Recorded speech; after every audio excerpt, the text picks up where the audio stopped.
en especial en altas necesidades o demandas energéticas como en el ejercicio. El hígado es el principal órgano que va a generar esta conversión a través de lo que viene a ser la oxidación beta. A través de oxidación beta, el hígado va a tomar los ácidos grasos y los va a ir transformando en la acetilcoenzima A, el sustrato primario que tenemos para el ciclo de Krebs. Convierte además los excedentes de aminoácidos y carbohidratos en grasas para poder permitir su almacenamiento. Uno podría pensar, no consumo nada de grasas ni de carbohidratos, solo voy a consumir proteínas, pero igual podría subir de peso, igual podría aumentar el tejido adiposo, ya que el cuerpo no va a eliminar los excedentes de todos estos macronutrientes, los va a almacenar. Pero no tenemos depósitos de aminoácidos, tenemos depósitos de grasas. Así que cuando el depósito de glucosa ya está completo dentro del hígado y en los músculos, así como también el excedente de proteínas, de aminoácidos principalmente, el hígado va a tomar toda esta glucosa, así como también los aminoácidos, y los va a convertir en ácidos grasos saturados. Y luego los va a unir al glicerol formando triglicéridos, y de esta manera es como genera el almacenamiento de las grasas en el tejido adiposo. Pero recuerden, esas grasas no necesariamente tenían que haber sido grasas al principio. El tejido adiposo es un almacenamiento de energía y de nutrientes, siendo incluso el almacenamiento de los aminoácidos y de la glucosa. Así que cualquiera de ellos puede transformarse fácilmente en el hígado en ácidos grasos para mantener ese almacenamiento. Con respecto a las proteínas, sí, el hígado va a generar una gran variedad de proteínas, tomando los aminoácidos y generando los enlaces peptídicos para poder ir formando las cadenas necesarias, ya sea para la albúmina, la prealbúmina, diferentes enzimas. Por ejemplo, tendríamos la insulinasa, tendríamos además lo que viene a ser, por ejemplo, la enzima que se encarga de eliminar a la angiotensina, por ejemplo, la angiotensinasa. Hay una gran variedad de proteínas que forma el hígado, y no solo la albúmina o estas proteínas. Todo esto, aparte, también el hígado va a generar la desaminación de los aminoácidos. En el caso de la formación de proteínas, se tiene que utilizar todo el aminoácido, tanto el grupo amino como el grupo carboxilo son los que se unen en los aminoácidos para generar una cadena proteica. Pero para producir, por ejemplo, lo que viene a ser a partir de los aminoácidos glucosa o a partir de ellos también generar ácidos grasos, ahí no sirve para nada el grupo amino, tiene que ser eliminado. Es por eso que el hígado se va a encargar de eso, la desaminación de los aminoácidos, es extraer el grupo amino. Pero hay un problema, cuando se extrae el grupo amino de los aminoácidos, este se empieza a transformar en amoníaco, que es una sustancia tóxica. Y el mismo hígado se va a encargar de detoxificar el cuerpo al transformar el amoníaco en urea. Lo que quiere decir que los niveles de urea que se encuentran en el torrente sanguíneo solo reflejan la cantidad de aminoácidos que el hígado está metabolizando. Quiere decir que si consumimos pequeñas cantidades de aminoácidos, los niveles de urea van a ser bajos. En cambio, al consumir grandes cantidades de aminoácidos, o sea, de proteínas, van a subir los niveles de urea. Que no se olviden, esta se forma principalmente por el exceso de aminoácidos, que van a tener que ser almacenados, ya sea transformándolos en glucosa para que puedan ser utilizados como sustrato energético, o transformados en ácidos grasos para que se almacenen y puedan después ser utilizados como un sustrato energético. Genera además el hígado algo bastante importante, la interconversión de aminoácidos. Recuerden que tenemos una lista de 20 aminoácidos que son esenciales, pero hay una gran variedad de aminoácidos que también podemos consumir, que pueden estar también en nuestras proteínas. Eso es lo que va a hacer el hígado. Toma los aminoácidos esenciales y puede transformarlos en aminoácidos no esenciales. Puede convertir un aminoácido en otro. Mientras mantenga el carbono primario con el grupo amino y el grupo carboxilo, puede modificar fácilmente cualquiera de las otras cadenas. El problema es que este metabolismo hepático es bastante amplio, lo que genera un desgaste hepático bastante grande, generando un daño crónico en el hígado que con el tiempo podría generar una lesión hepática, superando por completo la regeneración hepática. Es por eso que, si bien es un proceso que hace el hígado, pero no lo utiliza de forma primaria, solo en caso necesario. Y ahí, un pequeño detalle. De todos los 20 aminoácidos esenciales, se pueden formar otros aminoácidos, principalmente los no esenciales. Pero es muy difícil que el hígado pueda interconvertir un aminoácido en uno esencial, porque necesita una gran cantidad de energía. Es un proceso bastante amplio, es un proceso químico estresante. Y de los 20 aminoácidos esenciales, hay 3 aminoácidos que solo se encuentran en la proteína animal. Solo se encuentran en la proteína animal. Sí, pueden estar en pequeñas cantidades en la proteína vegetal, pero pequeñas cantidades, tan pequeñas que básicamente no serían suficientes para una buena dieta. Lo que quiere decir que el hígado tiene que generar esos aminoácidos a partir de otros aminoácidos esenciales. Y eso podría generar un estrés sobre las células hepáticas que con el tiempo podría generar un daño. ¿Por qué les explico esto? Porque existen dos grupos de personas con dietas bastante, podríamos decir, bajas en carne. Tenemos a los vegetarianos y a los veganos. En los vegetarianos no tendríamos ningún problema. Los vegetarianos aún consumen proteínas animales en la forma de lácteos. Los veganos, nada. No consumen nada que venga de animal. Absolutamente nada. No consumen lácteos, no consumen huevo, no consumen absolutamente nada. Y ellos son los que tendrían una dificultad en estos 3 aminoácidos que provienen de la proteína animal. Ojo, no quiere decir que haya que obligarlos a comer carne, para nada, es una decisión personal, sino que tenemos que controlar a esos pacientes constantemente su función hepática, porque con el tiempo ese estrés hepático podría generar un daño hepático, llevando propiamente a la fibrosis o incluso a la cirrosis hepática y terminando con una falla hepática. Eso es lo importante. Todos los pacientes que son veganos, entonces, aproximadamente a partir de los 45 o 50 años de edad, o un poco antes inclusive, se tiene que hacer constantemente pruebas de función hepática, por lo menos una vez al año, para poder controlar esa función hepática. Les dije, no es obligarlos a comer proteína animal, no es decirles que consuman lácteos, es propiamente un cuidado que debemos tener sobre su función hepática. Y obviamente va a generar una síntesis de muchos compuestos intermedios. El hígado no solo va a producir las proteínas plasmáticas, puede producir una gran cantidad de polipéptidos que van a poder ser utilizados por otras células para poder generar también sus propias proteínas. Entre otras funciones metabólicas, además, que tiene el hígado, principalmente el almacenamiento de vitaminas. Dentro de las células hepáticas y en sus gránulos se acumulan grandes cantidades de vitaminas, principalmente de lo que es la vitamina A, la vitamina D y la vitamina B12. Siendo que dentro del hígado tenemos un almacenamiento aproximado de 10 meses de vitamina A. Quiere decir, si dejáramos de consumir vitamina A, hay suficiente vitamina A dentro del hígado como para abarcar 10 meses de tiempo. Así que tendríamos suficiente tiempo para poder empezar a consumir nuevamente esta vitamina. El almacenamiento de vitamina D dura aproximadamente unos 3 meses y de la vitamina B12 es mínimamente de 1 año. Ha habido pacientes que inclusive se ha visto suficiente vitamina B12 dentro de su hígado como para 2 años. Así que sí, almacena grandes cantidades de vitamina B12.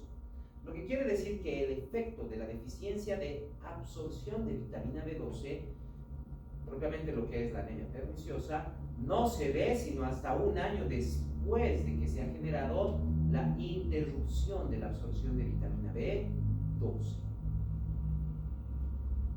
También el hígado funciona como un depósito de hierro.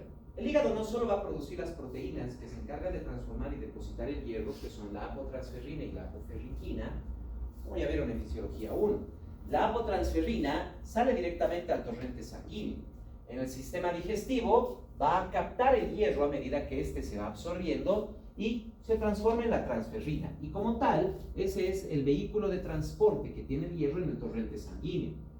Si llega a las células hepáticas, la transferrina pierde el hierro, transformándose de nuevo en la apotransferrina, y dentro de las células hepáticas está la apoferritina, que al captar el hierro se transforma en ferritina y en esa manera es como se queda almacenado el hierro dentro de las células hepáticas. En caso necesario, la ferritina puede liberar el hierro, volviéndose a apoferritina nuevamente, y será en el torrente sanguíneo la apotransferrina la que capte el hierro, siendo la transferrina, y podría llevar ese hierro nuevamente a circular por la sangre volviendo al hígado, o, como también puede suceder, puede llegar a la médula ósea liberando ahí el hierro para que las células progenitoras, o sea, los eritroblastos, puedan tranquilamente captar el hierro para la formación de hemoglobina, sin mencionar además el nivel muscular para la formación de mioglobina, que también tiene la molécula de hierro, o el átomo de hierro. Participa además el hígado también en la coagulación, formando diferentes factores de coagulación, como lo que viene a ser el fibrógeno, la protrombina, la globulina aceleradora, así como también el factor 7 de coagulación. Por otro lado, también para algunos de estos factores necesita de la vitamina K, como ya vieron cuando estaban en fisiología 1. Hay 4 factores de coagulación que solo se sintetizan con la vitamina K, y estos son el factor 2 de coagulación, también conocido como protrombina, factor 7, factor 9 y factor 10 de coagulación. Estos 4 factores de coagulación no solo son únicamente sintetizados a nivel hepático, sino que para su síntesis es necesaria la vitamina K. Si no existe vitamina K, no se pueden sintetizar estos 4 factores de coagulación. La vitamina K, además, es una vitamina liposoluble, quiere decir, solo se puede absorber a nivel intestinal junto con las grasas. Por eso, vuelvo a repetir, muy importante que se mantengan ciertos niveles de grasas a nivel de la dieta, principalmente, pero tienen que ser grasas insaturadas, que son las que fácilmente se van a transformar en lo que son los fosfolípidos, las lipoproteínas, el colesterol de alta densidad. Si no existiera grasas a nivel del sistema digestivo, difícilmente se va a absorber vitamina K, lo que con el tiempo puede provocar que las personas tengan una deficiencia de vitamina K, generando una deficiencia de factor 2, 7, 9 y 10 de coagulación y facilitando lo que viene a ser la aparición de hemorragias. Por eso también, todo paciente con falla hepática no solo tiene problemas de toxicidad corporal, no solo no puede sintetizar una gran variedad de sustancias, sino que al mismo tiempo tiene una deficiencia de hierro, deficiencia de vitamina A, D, B12, así como también una deficiencia de coagulación, la falta propia de estos factores de coagulación. Se encarga además de depurar, de metabolizar, destruir y fragmentar diferentes elementos químicos para poder eliminarlos del cuerpo y que no se genere toxicidad. Fármacos como por ejemplo las sulfas, las penicilinas, los macrólidos, y no son los únicos. Hay una gran variedad de fármacos que se eliminan directamente a través de lo que viene a ser la vía hepática, incluyendo por ejemplo algunos antiinflamatorios como el paracetamol. Por otro lado, también metaboliza hormonas. El hígado es uno de los principales órganos que toma las diferentes hormonas que se producen en el cuerpo y las va a ir metabolizando. Va a generar en primer lugar una inhibición completa de la hormona, quiere decir que la inactiva para que ésta ya no pueda tener más funciones, y posteriormente la fragmenta para poder metabolizarla con facilidad. Muchas de las proteínas que son proteínicas van a ser directamente reasimiladas por el hígado, van a ser descompuestas en sus aminoácidos y de esta manera reutilizadas. Pero hay otras hormonas que no son únicamente lipoproteínas, proteínas. Tenemos glucoproteínas, incluso hormonas esteroideas, que no van a poder ser descompuestas fácilmente. El hígado las va a inactivar, descomponer en fragmentos que no se van a poder utilizar en el cuerpo y luego van a ser eliminados, tanto por vía intestinal a través de la bilis, como también a través de la vía urinaria. Eso es lo que hace con la mayoría de las hormonas. Algunos ejemplos serían la tiroxina o las hormonas esteroideas. Además que el hígado puede depurar una gran variedad de toxinas, como habíamos visto hace un momento. El hígado mismo produce amoníaco y es el mismo hígado el que se encarga de detoxificar el cuerpo del amoníaco al transformarlo en urea. Puede eliminar una gran variedad de toxinas que se van produciendo dentro del cuerpo con el metabolismo corporal, pero al mismo tiempo también puede eliminar toxinas que puedan venir de otros lugares, de otras fuentes, agentes patógenos, por ejemplo, hongos o bacterias que puedan producir toxinas.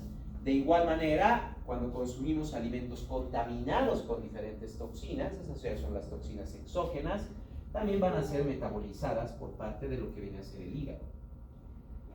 Por otro lado, también metaboliza los excedentes de calcio, así como también metaboliza uno de los elementos metabólicos más comunes del cuerpo, que viene a ser propiamente la bilirrubina. La bilirrubina es un producto de degradación que proviene directamente de lo que viene a ser la degradación de la hemoglobina. Al morir los eritrocitos, se libera la hemoglobina que contienen en su interior. Esa hemoglobina va a ser descompuesta. La mayoría de las veces, directamente el eritrocito es fagocitado. En otros casos, la hemoglobina va a ser fagocitada dentro de lo que vienen a ser entonces los macrófagos. Es ahí donde se genera el primer paso de descomposición de la hemoglobina. La hemoglobina libre del torrente sanguíneo es mínima, casi inexistente, porque rápidamente los macrófagos se encargan de capturar a todos aquellos eritrocitos que ya estén dañados, así como también la hemoglobina libre. En el interior del macrófago se va a separar propiamente la hemoglobina en el grupo hemo y la globina.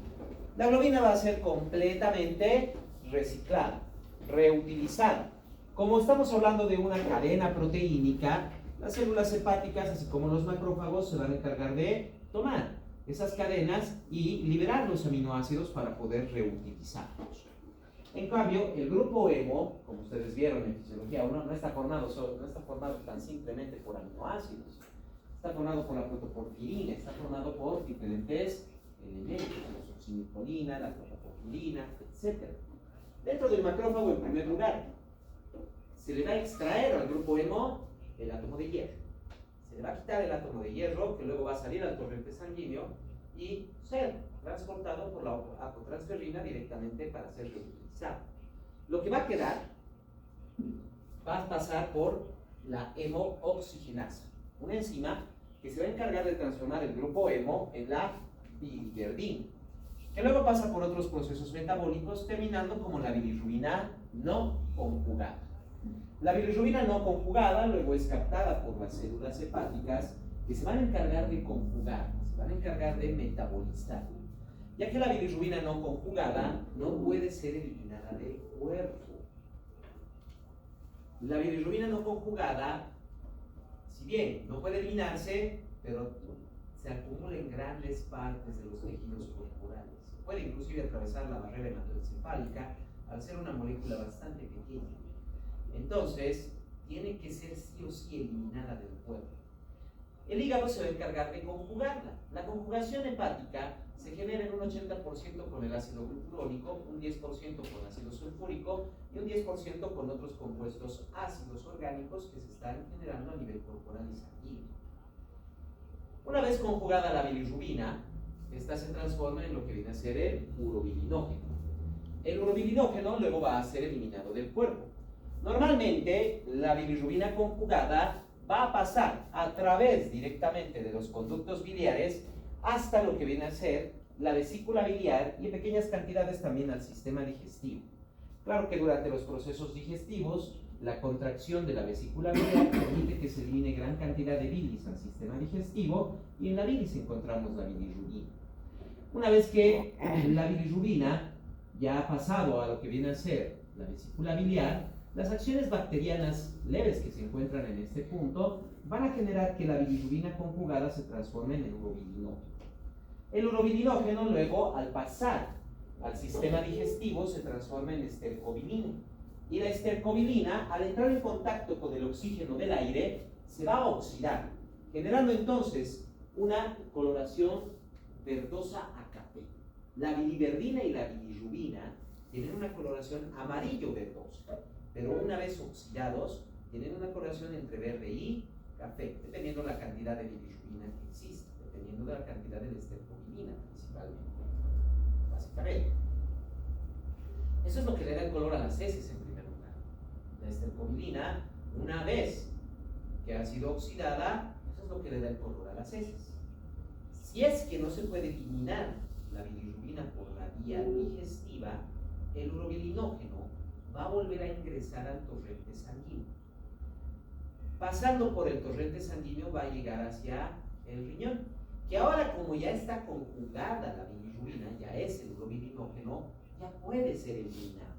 La bilirrubina no conjugada no se puede eliminar, no puede pasar por el glomérulo renal, pero el urobilinógeno, o sea, la bilirrubina conjugada, sí se puede eliminar.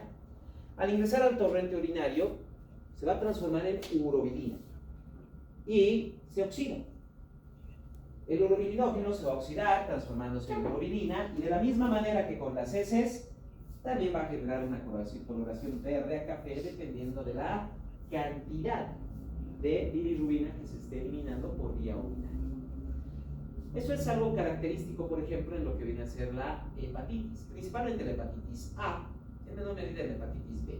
Las hepatitis C, D y E no inflaman tanto el hígado como para que se obstruyan los conductos biliares, por lo tanto no se genera esa situación. Pero la hepatitis A sí, se inflama de tal manera el hígado que obstruye por completo todos los conductos intrahepáticos, impidiendo que la bilirrubina pueda eliminarse por vía digestiva. Entonces, no va a haber bilirrubina, propiamente estercobilina, en las heces, haciendo que las heces tengan un color claro. Dependiendo de lo que se ha comido, pueden tener un color entre blanco, grisáceo y amarillo. Claro. Por otro lado, esa bilirrubina está conjugándose, pero no puede eliminarse por vía digestiva, porque los conductos están obstruidos. Así que el urobilinógeno va a ingresar nuevamente al torrente sanguíneo para poder ser eliminado por la orina. A través del filtrado glomerular va a salir el urobilinógeno, transformándose en la urobilina con el contacto con el oxígeno. Lo que va a hacer que la orina más bien tenga una coloración entre verde y café, una coloración de orina oscura, que incluso podría parecer negro cuando hay una gran concentración de urobilina. Lo que se conoce como acolia, la falta de coloración de las heces, y poluria, la coloración oscura de la orina. Signo característico, por ejemplo, de lo que viene a ser la hepatitis A. Se la ve en algunos casos de hepatitis B. Y se puede ver también eso, la coloria y la acolia, en algunos casos de inflamación hepática que no tengan que ver propiamente con hepatitis, como el citomegalovirus, etc. Y mientras no se elimine la bilirrubina, como les decía, tendrá una coloración amarillo-verdosa a nivel de la piel y de las mucosas, lo que se conoce como ictericia. Entonces, la ictericia es propiamente la hiperbilirrubinemia, o sea, la acumulación de grandes cantidades de bilirrubina a nivel de los torrentes sanguíneos. Tenemos, a nivel de lo que viene a ser laboratorio, tres bilirrubinas: la bilirrubina total, la bilirrubina conjugada y la bilirrubina no conjugada. La bilirrubina total es la suma total tanto de bilirrubina conjugada como no conjugada. Eso es propiamente ictericia. Siempre que tengamos hiperbilirrubinemia, estamos hablando de un aumento de más de 2.5 o 2 miligramos por decilitro de bilirrubina, aparece la coloración. Aparece esa acumulación de bilirrubina a nivel de la piel y las mucosas que generan un color amarillo verdoso, como pueden ver en la imagen. Esta ictericia puede no ser nada preocupante, así como también podríamos decir, puede no ser una causa de estrés para las personas, los médicos, los familiares. Pero hay otros casos en que sí va a ser. Todo depende de los niveles de bilirrubina.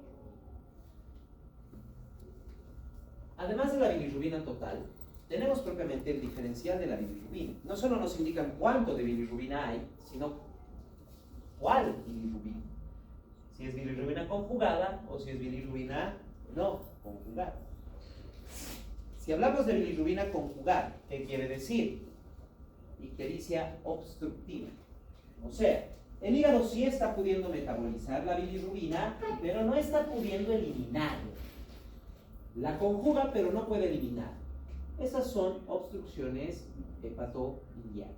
Estamos hablando propiamente de problemas como puede ser la hepatitis, citomegalovirus, cálculos biliares, colecistitis, coledocolitiasis, incluso un espasmo biliar puede provocar ictericia, porque el espasmo biliar no va a permitir que salga la bilirrubina, va a ingresar al torrente sanguíneo para eliminarse por vía urinaria y entonces genera una coloración amarillo-verdosa tanto de la piel como de las mucosas. Fácil de ver, por ejemplo, a nivel de las escleras.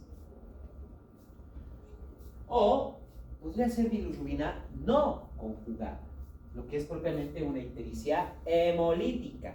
¿Qué quiere decir? El hígado funciona, se está eliminando bilirrubina. El problema es que se está produciendo tal cantidad de bilirrubina que el hígado no puede alcanzar a metabolizarla. Y eso significa que se están destruyendo grandes cantidades de eritrocitos. Entonces, si tenemos una ictericia con predominio de bilirrubina conjugada, la causa es hepatobiliar obstructiva. Si tenemos ictericia con predominio de bilirrubina no conjugada, la causa es hemolítica. Hay algo que está destruyendo grandes cantidades de eritrocitos. De tal manera que el hígado no está pudiendo metabolizar por completo toda esa bilirrubina. Y ahí es donde entra la ictericia del recién nacido, que puede ser tanto fisiológica como patológica. Todos los recién nacidos pueden pasar por un periodo de ictericia. Todos. De hecho, todos nosotros hemos tenido un periodo de ictericia después del nacimiento. Es propiamente la ictericia fisiológica del recién nacido. ¿Por qué se destruirán eritrocitos después del nacimiento? ¿Cuál será la causa?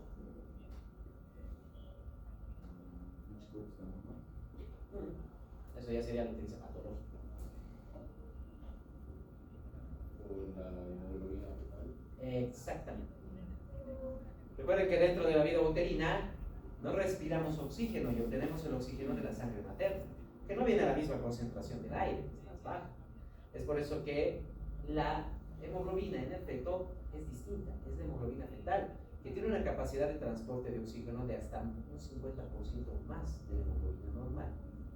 Aunque después de que nacemos ya respiramos, y esa hemoglobina más bien nos podría provocar intoxicación por oxígeno, por eso que va a eliminarse. Todos los eritrocitos que tienen hemoglobina fetal van a empezar a destruirse. Y el hígado no está completamente maduro todavía. Así que hay una destrucción de eritrocitos natural después del nacimiento, con un hígado levemente inmaduro, completamente normal. Eso es lo que provoca la ictericia fisiológica del recién nacido. Algunas características. Primero, la ictericia fisiológica del recién nacido aparece por lo menos una semana después del nacimiento. Puede ser un poco más. Puede aparecer inclusive hasta la tercera semana después del nacimiento, porque con tiempo van a ir destruyéndose esos eritrocitos. Lo más pronto que podría aparecer es 5 días después del nacimiento. Además, son niveles de ictericia bastante bajos, no son muy amplios, generalmente solo se ve un poco de coloración a nivel de la cabeza y los ojos del bebé, no se ven en otros lados, generalmente. Puede abarcar un poquito también los hombros o los brazos, pero no va a superar de esos niveles. Y se elimina fácilmente, dura máximo 24-48 horas de ictericia fisiológica del recién nacido. Por otro lado, tenemos la ictericia patológica del recién nacido. Y esta ya se debe directamente al intercambio de sangre que hay entre la madre y el bebé al momento del nacimiento. Sea parto o sea cesárea, durante el nacimiento siempre hay un intercambio de sangre entre la madre y el bebé.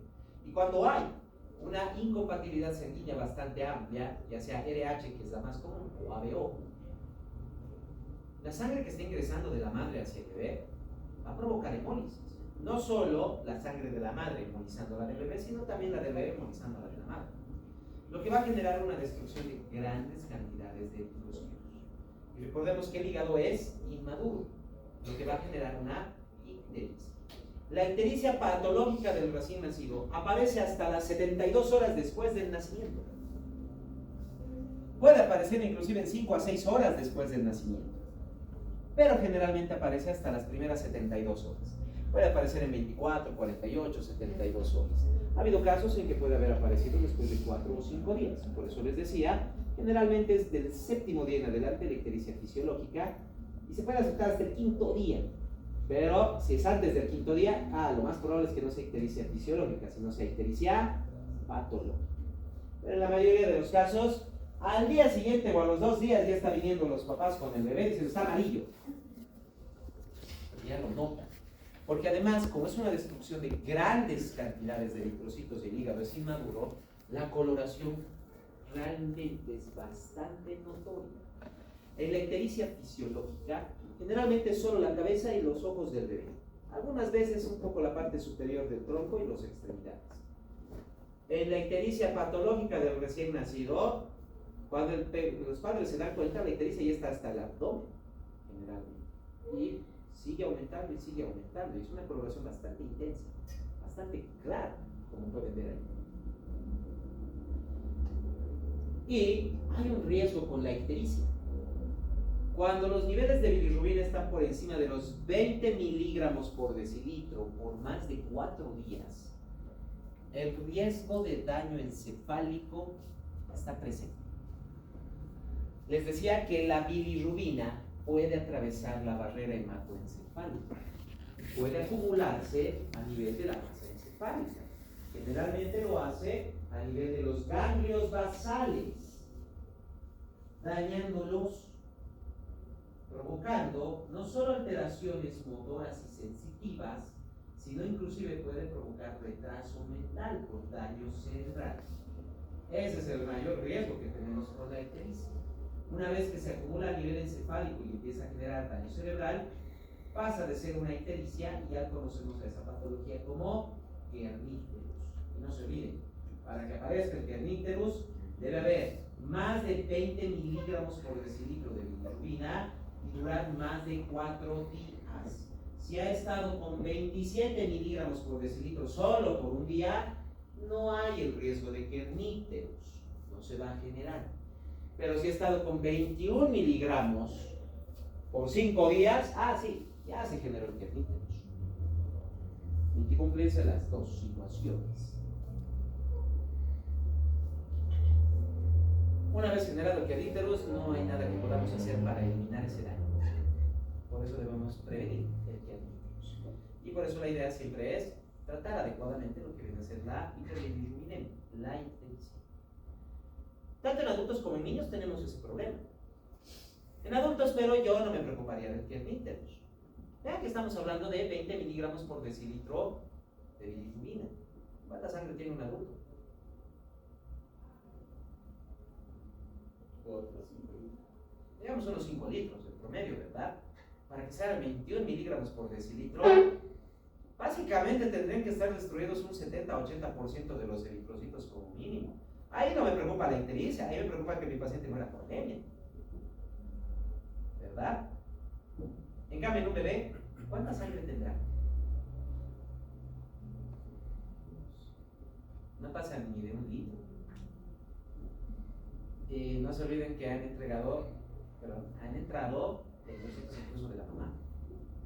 Así que basta con una destrucción de 100 a 150 ml de eritrocitos, los niveles de bilirrubina pueden estar cerca de los 20 miligramos por decilitro. Es una destrucción bastante amplia que concentra rápidamente a la gente. Es solo por masa, no se olviden, solo por volumen. Los adultos difícilmente van a llegar a kerníterus, porque sinceramente, primero van a tener anemia antes de llegar al kerníterus. En cambio, un recién nacido puede terminar fácilmente en kerníterus solo con una hemólisis de 100 ml de eritrocito. Solo con una hemólisis de 100 ml ya está suficiente para poder ingresar a kerníterus. Así que me preocupa bastante la ictericia por el kerníterus en niños, no en adultos. En adultos me va a preocupar por la causa. Puede ser una causa hepatobiliar, puede ser una causa hemolítica, eso es lo que me va a preocupar. Pero en un bebé, en especial en un recién nacido con ictericia patológica, me preocupa que entre en kerníterus, me preocupa que tenga ese daño cerebral. Entonces debemos tratar. Y, por suerte, hay algo simple. Cabe la fortuna de que la bilirrubina puede metabolizarse por la incidencia de la luz a través de la piel. A medida que recibe la energía de la luz a través de la piel, la bilirrubina va a conjugarse con los ácidos orgánicos que están alrededor. Y una vez conjugada, es fácilmente eliminada. La luz la puede conjugar. Es por eso que en los pacientes con hiperbilirrubinemia, los recién nacidos que tienen ictericia patológica, los vamos a colocar en las cunas de fototerapia, que básicamente es una cuna con un poco con luces por encima. La cuna de fototerapia puede ser una cuna especializada, que va a tener su calentador, sus luces, etc. Pero también puede ser una cuna armada, no se necesita gran tecnología para eso.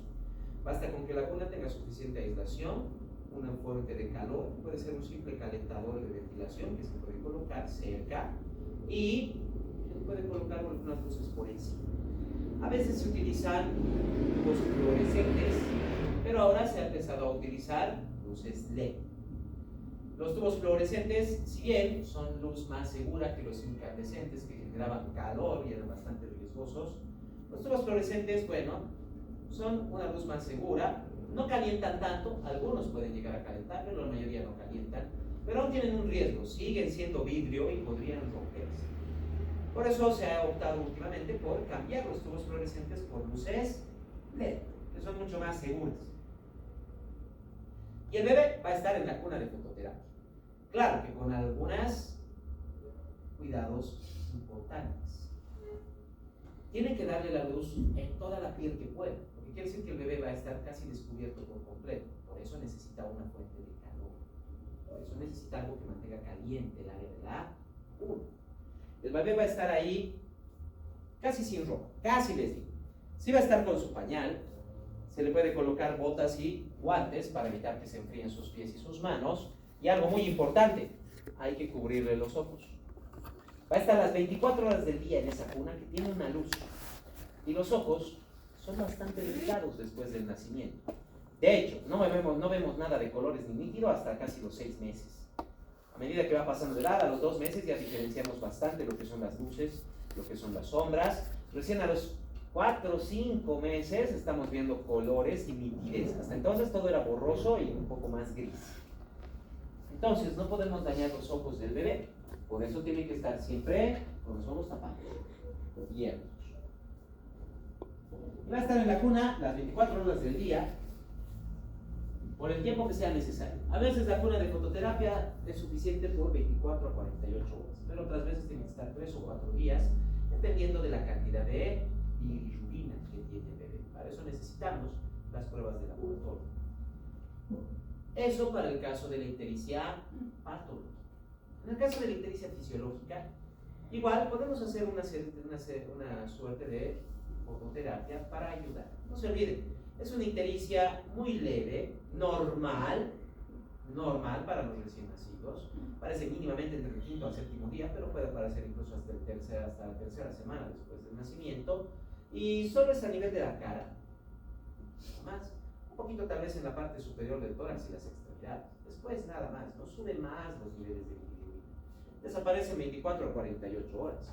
Pero aún así hay muchos padres que nos pueden pedir que les ayudemos, que les indiquemos algo para que los bebés no tengan ningún problema, que puedan desaparecer más rápidamente esa coloración amarilla. Y ahí tenemos propiamente lo que viene a ser también una fototerapia. Lo que viene a ser baños de luz o baños de sol. Si es que es un ambiente cálido, si tienen la posibilidad incluso de calentar el ambiente, tal vez tengan calentadores, tal vez tengan aire acondicionado, etc. Pues bueno, les indicaremos que lo dejen en su cuna o en la cama al bebé, igual solo con pañal y algo cubriéndole los ojos y que esté con la luz prendida todo el día. Más. Por otro lado, si es que no hay esa posibilidad, entonces les indicaremos lo que son los baños de sol, que significa exponer al bebé un poco hacia la luz solar para poder generar que la luz del sol pueda provocar la eliminación de la bilirrubina, su conjugación. Ojo, y algo muy importante, estamos hablando de un pequeño baño de sol, no estamos hablando de que los padres salgan al patio y lo sacrifiquen al bebé al sol. No. Primero, El baño de sol que se utiliza para la ictericia, para la bilirrubina, no puede hacerse entre las 10 de la mañana y las 2 de la tarde. El sol es muy fuerte. Antes de las 10 de la mañana o después de las 2 de la tarde. De preferencia, primera hora de la mañana o a última hora de la tarde, justo cuando el sol está en el punto más bajo. Justo cuando está en el punto más bajo. Segundo, no debe hacerse de forma directa. Quiere decir, no puede ser una exposición directa a la luz del sol. Tienes que ser una exposición a través, ya sea de un vidrio opaco o de una cortina semi-transparente. No puede ser directo. Y tampoco es por mucho tiempo. Generalmente lo que se le indica a los papás es algo simple. Que se paren frente a la ventana, si tiene una cortina semi-transparente o un vidrio opaco, lo tiene al bebé mientras está al lado de lactar, lo está agarrando y lo único que tiene que hacer es solo levantar un poco su ropa para que le dé la espalda el sol, nada más, no de frente. Recuerden que los ojos son bien delicados, no de frente, de espalda. Levantar un poco y contar hasta 10 o 20 y listo, nada más. No tiene que ser más de ese tiempo. Máximo 1 minuto, no más. La piel es delicada, no queremos que tenga quemaduras tampoco. Contar hasta 10 o 20, eso es más que suficiente. Esa pequeña exposición es suficiente para eliminar grandes cantidades de bilirrubina. Eso que lo haga una vez en la mañana o una vez en la tarde, más que suficiente. Si quiere hacerlo 2 veces, pero con mucho cuidado. Con eso se elimina por completo esa bilirrubina. Y si ya estamos en el riesgo de kernícterus, en la ictericia patológica, y sabemos que la fototerapia no va a poder bajar rápido esos niveles de bilirrubina, ahí tenemos un tratamiento de emergencia, que es propiamente la exsanguinotransfusión.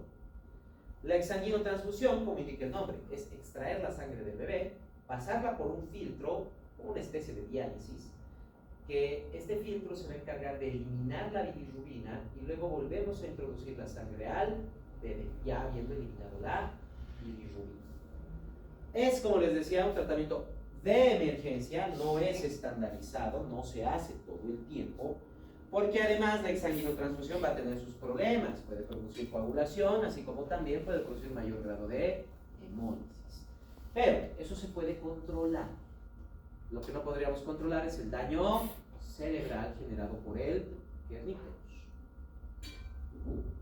¿Alguna duda o pregunta que tengan? ¿Cuáles son los faltas más? 3 minutos. Ahorita no me acuerdo, pero son 3. Ya no son los materiales genéticos, ¿no? No son los materiales genéticos. En realidad, a nivel genético no tienes aminoácidos. No. Sí, pues. Por eso es que esas son, a nivel genético lo único que tienes son nucleótidos. Tienes las pirimidinas y las purinas, no son aminoácidos.